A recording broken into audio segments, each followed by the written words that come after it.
काले कौवों के पास सब कुछ था। बड़ा घर था, घर में ज़रूरत की सारी चीज़ें, और एक बेटा भी था।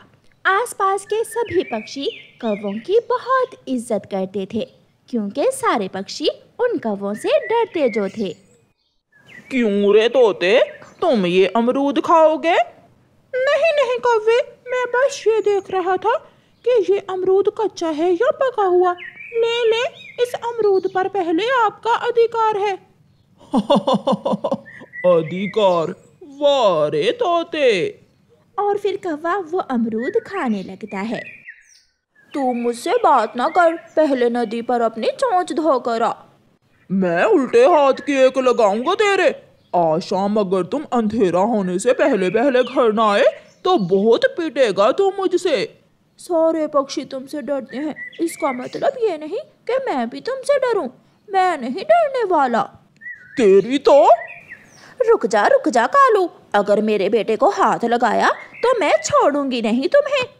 वो जो मेरे सामने 2 गज लंबी जुबान चला रहा है, वो नहीं देख रही हो तुम? जो तुम अपने बाप से करते थे वो भी मुझे अच्छे से याद है। जग्गू, तुम्हारे दादा को एक बार तुम्हारे पिता ने डंडे से मारा था। अगली बार मैं भी ऐसा ही करूँगा। मम्मा देखो देखो, मुझे घूर रहा है काला कौवा। बिगड़ा हुआ जग्गू कौवा घर से निकल जाता है। कालू, मेरा बेटा अब जवान हो गया है, सोच समझ कर बात किया करो उससे। सोच ही तो रहा हूँ कि और कितना बिगाड़ोगी तुम उसको। जग्गू कौवा नदी पर बैठा हुआ था कि वहाँ कबूतर का बेटा कीकी आ जाता है। कीकी, तेरे पिता की आंखें गंदी हैं क्या? मेरे पिता के बारे में ऐसी बातें ना करो। गंदी आंखों वाले का बेटा, गंदी आंखों वाले का बेटा। रोक लो, कहा है मैंने, कर लो जो करना है। कीकी आगे बढ़ता है और एक जोर की चोंच जग्गू के सर पर मारता है। जग्गू के सर से खून बहने लगता है। तुमने मेरे सर से खून निकाला, अब यही रहना, देख लेगी तुम्हें मेरी मम्मा। जग्गू घर भागता है और कीकी नदी से पानी पीने लगता है। मम्मा, मेरे सर से खून निकाल दिया है उस गंदी आंखों वाले के बेटे ने। हाय, मैं मर गई, मेरा जग्गू तो खून में लथपथ है। अरे देख रहे हो, तुम तो अब भी कहोगे कि मेरे जग्गू का ही कसूर होगा। जग्गू, सच सच बताओ, क्या हुआ था? कीकी ने मेरा आम छीना, मैंने मना किया तो मुझे मारने लगा। इससे ना पूछो, उससे जाकर पूछो। उठाओ डंडा और चलो मेरे साथ। कौवा और कौवी डंडा उठाते हैं और नदी की तरफ चले जाते हैं। कीकी कौवे और कौवी को देखकर डर जाता है और झाड़ियों के पीछे छुप जाता है। बाहर आ जाओ, वरना मैं तुम्हें इन्हीं झाड़ियों में मारकर फेंक दूंगी। मैं भी अपने मम्मा पापा को बताऊंगा। बकवास करता है। कालू कीकी को खींचकर बाहर निकाल लेता है। दोनों कौवा और कौवी कीकी को मारने लगते हैं।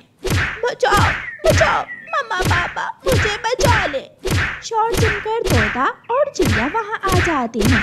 कौवे और कौवी, छोड़ दो इसे, छोटा बच्चा है, मर जाएगा बेचारा।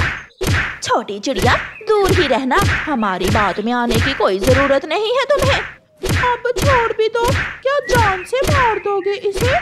कालू कौवा तोते को धक्का देकर दूसरी तरफ गिरा देता है। गोरी एक आखिरी डंडा कीकी के सर पर मारती है और दोनों पति पत्नी वहां से चले जाते हैं। कीकी गिर जाता है और उसी जगह मर जाता है। कबूतर भैया, मार दिया उन्होंने, उन कौवों ने कीकी को मार दिया है। लूसी के हाथ से दूध का गिलास नीचे गिर जाता है। कहाँ है मेरा बेटा? नदी पर, उन्होंने बहुत मारा है कीकी को। मेरा बच्चा, मेरा कीकी। दोनों कबूतर पति पत्नी नदी की तरफ भागते हैं। खून में लथपथ कीकी वहाँ गिरा पड़ा था। माँ बाप कबूतर बहुत रोते हैं। वो अपने बेटे को देखकर रोए जा रहे थे। जब सुबह घर से निकला तो मेरा पंख चूम कर आया था। कहता था मम्मा शाम को हम एक साथ नदी पर जाएंगे। कल मेरा बेटा मुझसे कह रहा था कि मैं मम्मा से ज्यादा पापा से प्यार करता हूँ। छीन लिया, जालिम कौवों ने हमसे हमारा बेटा छीन लिया। मैं भी नहीं छोड़ूंगी उन्हें। या मर जाऊंगी या उन्हें मार दूंगी। मैं अपने बेटे के खून का बदला लूंगी उन कौवों से। कालू, एक बार जाकर देखो तो वो मर गया है या बच गया। मैंने तुमसे कहा भी था कि उसके सर पर मत मारो। आखिरी डंडा तुमने मारा था जिससे उसके सर से खून बहने लगा था। फिर जग्गू खिड़की में बैठा बैठा बोलता है, मम्मा पापा, वो गंदी आंखों वाला कीकी को उठा कर ले जा रहा है। गौरी खिड़की के पास जाती है। कालू, वो तो मर गया है, अब क्या होगा कालू? मेरी कुछ समझ में नहीं आ रहा। लूसी सारे पक्षियों को इकट्ठा करती है। आज उन्होंने मेरे बेटे को मार दिया, कल वो किसी और के बेटे को मार देंगे। अगर ऐसे ही चूड़ियां पहनकर बैठे रहे तो सब मारे जाओगे। सब घरों से निकलो और उन कौवों को सजा दो। उनकी सजा मौत है। सबका ये फैसला है तो मैं भी साथ हूँ। सब मिलकर उन्हें मारेंगे और मैं उन्हें खा लूंगी। आज तो छोटी बुलबुल भी बहुत गुस्से में थी क्योंकि लूसी ने सामने अपने मरे हुए कीकी को रखा हुआ था, जिसे देखकर सब बहुत गुस्से में थे। कालू थोड़ी दूर छुपकर सब देख रहा था। प्यारे दोस्तों, रानो चिड़िया की ऐसी कहानियाँ सुनने के लिए YouTube सर्च बार में रानो चिड़िया की कहानी लिखें या फिर ये बटन दबाकर बोलकर कहें रानो चिड़िया की कहानी। गौरी, जल्दी चलो, हमें आज रात ही यहाँ से जाना होगा, जल्दी करो। कालू, हुआ क्या है? पक्षी मिल गए हैं, वो हमें मारने की बातें कर रहे हैं। मैं खुद सुनकर आया हूँ। फिर उसी रात वो कौवे अपना घर छोड़कर घर से निकल जाते हैं। आधी रात वो सब कालू के भाई के घर जाते हैं। भाई, दरवाजा खोलो, जल्दी करो। कालू, क्या हुआ इस समय तुम सब? भाई, हमसे खून हो गया है, लड़ाई हो गई थी और कबूतर का बेटा मर गया हमारे हाथों। कोई बात किए बिना कालू का भाई दरवाजा बंद कर लेता है। कालू, अब कहाँ जाएंगे? तुम्हारी बहन भी तो इसी जंगल में रहती है, उसके पास चले जाते हैं। फिर वो सब गौरी की बहन के घर जाते हैं। छोटी बात तो छोटी सी थी, बस हमें गुस्सा आ गया और ये सब हो गया। गौरी बहन, तुम्हें तो पता है अपने जीजा जी का, वो नहीं मानेंगे किसी खूनी को अपने घर में रखने के लिए। कौवों को फिरते फिरते सुबह हो जाती है, मगर अभी तक किसी ने भी उन्हें आश्रय नहीं दिया था। सारे पक्षी डंडे लेकर कालू के घर जाते हैं। अगर दरवाजा नहीं खोलता तो तोड़ दो दरवाजा। पक्षी दरवाजा तोड़ देते हैं। वो घर में नहीं है, शायद वो भाग गए हैं। उनका पीछा करना होगा, मैं अपने बेटे का बदला जरूर लूंगी। थक हार कर कौवे एक पहाड़ के साथ छुपकर बैठ जाते हैं। कालू, हमने बहुत बड़ी गलती की। घर में सब कुछ था, दाना था, पानी था, हर खुशी थी, और अब मारे मारे फिर रहे हैं। और तो और सब हमारी डर के मारे इज्जत भी करते थे। गौरी, गलती के बाद तो सभी पछताते हैं, हमें ये सब पहले ही सोच लेना चाहिए था। जग्गू, ये सब तुम्हारी वजह से हुआ है। पिताजी, मैंने तो उसे गंदी आंखों वाले का बेटा बस 2 बार ही कहा था, मारा तो आपने है उसे। एक काली बिल्ली पहाड़ से छलांगे लगाती हुई जा रही थी कि एक पत्थर उसके पांव से टकराकर नीचे गिरता है और सीधा कालू और जग्गू के सर पर लगता है। वो दोनों तो दूसरी सांस नहीं लेते और मर जाते हैं। गौरी को तो समझ ही नहीं आ रही थी कि हुआ क्या है। वो तो आंखें फाड़ फाड़ कर जग्गू और कालू को मरा हुआ देखे जा रही थी। वो रही गौरी। सब वहां पहुंच जाते हैं। इन्हें सजा मिल चुकी है। गौरी, जो किसी का घर उजाड़ता है वो कभी खुश नहीं रह सकता। चलो दोस्तों, वापिस चलें। गौरी तो ऐसे थी जैसे कोई मूर्ति हो। वो ना रो रही थी और ना ही बोल रही थी। शायद उसका शरीर अभी तक जिंदा था, मगर अंदर से वो भी मर चुकी थी। ना ना, मैं बुढ़ा तो नहीं, मेरी उम्र अभी 80 साल। नहीं, मैं तो अभी 16 साल का हूँ। जवान कौवा हूँ मैं। कालू जी, मुझे आपकी चोंच बहुत अच्छी लगती है। मेरी माँ भी मेरी चोंच बहुत पसंद करती थी। पिंकी, तुम मुझे कभी छोड़ कर ना जाना। पिंकी, तुम मुझे कभी छोड़ कर ना जाना। कालू कौवा सपने में ऐसे बोले जा रहा था। साथ वाले घोंसले में बैठी हुई उसकी पत्नी गौरी कौवी उसे गौर गौर से देख रही थी। कालू, ओए कालू के बच्चे, चुप कर जाओ। कौन है तेरी माँ पिंकी? मैं भी कहूँ, रोज खुशबू लगाकर कहाँ जाते हो? सपना, ये सपना था। मैं सपना देख रहा था। सपने में भी कैसी कैसी बचपन की यादें आ जाती हैं। सुबह हो जाती है। कालू कौवा आईने के सामने बैठकर तैयार हो रहा था और सीटी बजा रहा था। मेरे सपनों की शहजादी, मेरी सुंदर कवि पिंकी। ओ हो,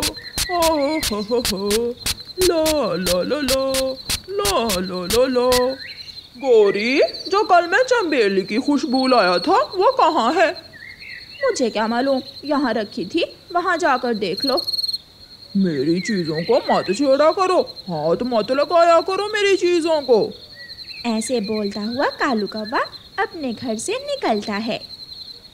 तेरे इश्क में पागल हो गया ये कौवा तेरा रे। हो ला ला ला ला ला। टन टना टन टन टना टन टन। काए काए करता जाऊं, प्यार भरे मैं गीत गाऊं। आज फिर तुमने आने में देर कर दी। मैं कब से तुम्हारा इंतजार कर रही हूँ। पिंकी जी, सुबह सुबह उठकर मैंने आसपास के सभी पड़ोसियों में नाश्ता बांटना होता है। बस उसी काम में मुझे देर हो जाती है। और मेरे लिए क्या लाए हो खाने को? मैं तुम्हारे लिए अपने जंगल के मशहूर लड्डू लाया हूँ। देसी घी के बने हैं ये लड्डू। लड्डू देखकर पिंकी खुश हो जाती है और लड्डू खाने लगती है। मुझसे अब और इंतजार नहीं हो पा रहा पिंकी, अब तुम मुझसे शादी कर लो। कालू जी, मैंने माँ से बात कर ली है। माँ ने पूछा था कि कहीं तुम्हारी पहले शादी तो नहीं हुई? शादी? ना ना, मैं तो अभी कमा रहा हूँ। ना मुझे तुम्हारे जैसी कोई कवि मिली और ना मैंने शादी की। कौवा झूठ बोलता है। वो नहीं बताता कि उसकी शादी तो 10 साल पहले ही गौरी से हो गई थी। तो ठीक है, तुम कल मुझे दिखाने आ जाना। अब मैं जाती हूँ, माँ से जाकर बात भी करनी है और शादी की तैयारी भी कर लेती हूँ। पिंकी चली जाती है। अब उस गौरी की बच्ची का क्या करूँ? कई बार बीमार भी हुई मगर मरती ही नहीं, फिर से स्वस्थ हो जाती है। अब तो मुझे ही उसका कुछ करना होगा।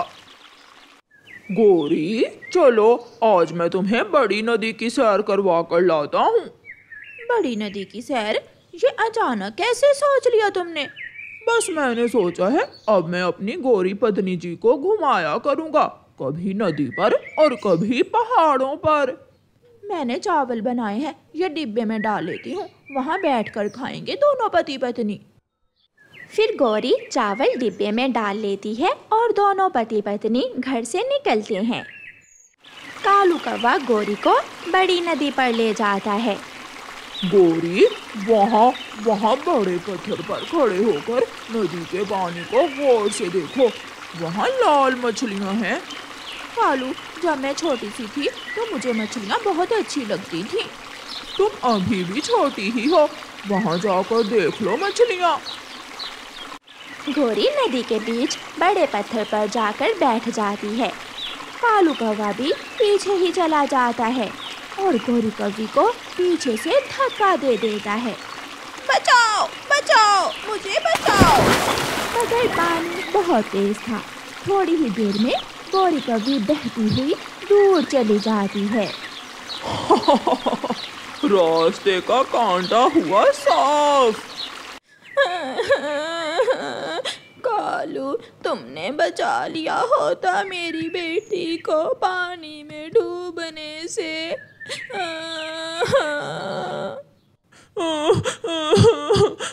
मैंने बहुत कोशिश की, मगर मेरी गौरी मेरे हाथ न आई। सासू माँ, मैं बहुत रोया वहाँ बैठकर, मैं बहुत रोया, मगर आई को कौन टाल सकता है। और फिर दूसरे ही दिन कालू कौवा पिंकी से शादी कर लेता है। कालू कौवा तो ऐसे पगड़ी पहनकर दूल्हा बना हुआ था जैसे पहली बार उसकी शादी हो रही हो। कालू पिंकी को बिहाकर अपने साथ ले जाता है। कालू जी, ये घर तो बहुत बड़ा और सुंदर है। मेरे पिताजी ने बनाया था ये घर मेरे लिए। मेरे पिताजी जंगल के नवाब थे, सबसे अमीर कौवे थे मेरे पिताजी। मुझे भूख लगी है, जब तक मैं अपने गहने उतारती हूँ तुम मेरे लिए वही देसी घी वाले लड्डू ले आओ। मैं अभी लड्डू लेकर आया। गौरी कवि तेज पानी में बहती हुई दूसरे जंगल पहुँच जाती है।